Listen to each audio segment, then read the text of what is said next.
നമസ്കാരം. പ്രധാന വാർത്തകൾ.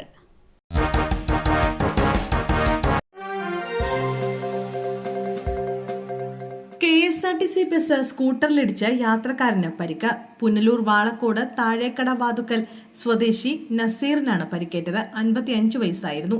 കൊല്ലം തിരുമംഗലം ദേശീയപാതയിൽ ശനിയാഴ്ചയായിരുന്നു അപകടം. കൊട്ടാരക്കരയിൽ നിന്നും പുനലൂരിലേക്ക് വന്ന ബസ് തൊട്ടുമുന്നിൽ പോയ സ്കൂട്ടറിൽ ഇടിക്കുകയായിരുന്നു. പരിക്കേറ്റ നസീറിനെ തിരുവനന്തപുരം മെഡിക്കൽ കോളേജ് ആശുപത്രിയിൽ പ്രവേശിപ്പിച്ചു. ബസ് യാത്രക്കാരിൽ ചിലർക്കും സാരമായ പരിക്കുകളുണ്ട്. തിരുവനന്തപുരത്ത് നിന്നും കാണാതായ CISF ഉദ്യോഗസ്ഥന്റെ ഭാര്യയെയും മകനെയും കണ്ടെത്തി. ഭോപ്പാലിൽ നിന്നാണ് ഇരുവരെയും കണ്ടെത്തിയത്. ഒരാഴ്ച മുമ്പാണ് അസം സ്വദേശിയായ റൂമി ദേവദാസ്, മകൻ പ്രിയാനന്ദദാസ് എന്നിവരെ വീട്ടിൽ നിന്നും കാണാതായത്. ഭർത്താവിന്റെ പരാതിയിൽ ഫോർട്ട് പോലീസ് നടത്തിയ അന്വേഷണത്തിലാണ് അമ്മയെയും കുഞ്ഞിനെയും കണ്ടെത്തിയത്. ഭർത്താവിനൊപ്പം പോകാൻ താല്പര്യമില്ലെന്ന് യുവതി അറിയിച്ചു. ഓൺലൈനിൽ മജിസ്ട്രേറ്റിന് മുന്നിൽ ഹാജരാക്കിയ ശേഷം ഇവരെ അസമിലേക്ക് വിട്ടു. തിരുവനന്തപുരം എയർപോർട്ടിലെ CISF ഉദ്യോഗസ്ഥനാണ് ഭർത്താവ് പൂനം ചന്ദ്രബോസ്. അസമിലേക്ക് പോവുകയാണെന്ന് പറഞ്ഞാണ് റൂമിയും കുഞ്ഞും ഈ മാസം 13-ാം തീയതി വീട്ടിൽ നിന്നും പോകുന്നത്. ഇരുവരും തമ്മിൽ ചില പ്രശ്നങ്ങൾ ഉണ്ടായിരുന്നുവെന്നും ചന്ദ്രബോസ് പോലീസിനോട് പറഞ്ഞിരുന്നു. ആദ്യഘട്ടത്തിൽ തൃശൂർ കേന്ദ്രീകരിച്ചാണ് ഫോർട്ട് പോലീസ് അന്വേഷണം നടത്തിയിരുന്നത്. യുവതിയെ വാടക വീട്ടിൽ ആത്മഹത്യ ചെയ്ത നിലയിൽ കണ്ടെത്തി.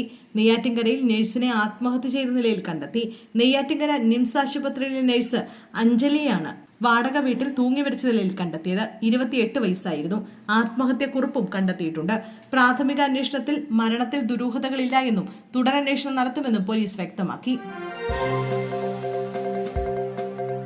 രാഹുൽ രാജിവെക്കണം. വടകരയിൽ ഷാഫിക്കെതിരെ ഡിവൈഎഫ്ഐ പ്രതിഷേധം.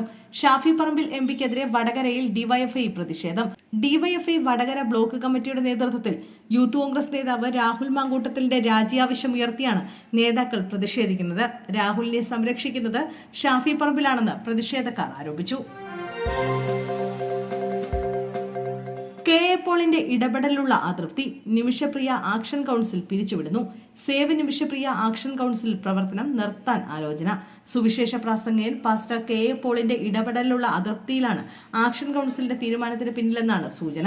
കാന്തപുരം അബൂബക്കർ മുസ്ലിയാരുമായി കൂടിയാലോചിച്ച ശേഷമായിരിക്കും അന്തിമ തീരുമാനമെടുക്കുകയെന്ന് കൗൺസിൽ അംഗങ്ങളുടെ തീരുമാനം. യമനിൽ വധശിക്ഷയ്ക്ക് വിധിക്കപ്പെട്ട മോചനത്തിനായി കാത്തുകിടക്കുന്ന നിമിഷപ്രിയയുടെ മോചനത്തിനായി രൂപീകരിച്ച സംഘടനയാണ് സേവ് നിമിഷപ്രിയ ആക്ഷൻ കൗൺസിൽ.